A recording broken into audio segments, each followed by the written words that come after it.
Welcome to the Tech Egg. Don't get scrambled. Enjoy the video. In this video, I will explain how to reset your Chevy Colorado oil change light. First, turn your vehicle's ignition to the on position, but do not start the engine. Next, use the directional pad on your steering wheel to navigate through the Vehicle Information Center.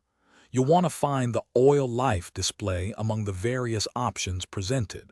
This is your starting point for the reset process.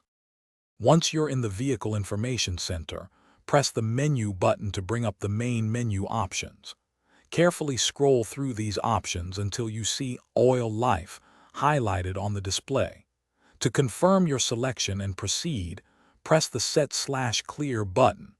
This action will take you to the specific Oil Life monitoring screen. With Oil Life displayed, press and hold the Set/Clear button. You'll need to hold it down for several seconds.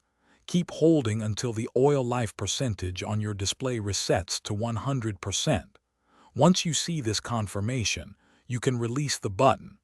This indicates that the oil life monitor has been successfully reset. To verify the reset, turn your ignition off completely, then restart the engine. Confirm that the oil change light is no longer illuminated on your dashboard. Remember, regular oil changes are crucial for your vehicle's longevity. For more helpful tips and to stay hydrated on the go, check the description below for a link to the Owala water bottle, as well as other great deals we've found for you. Thanks for watching. Consider subscribing if I helped unscramble your problems.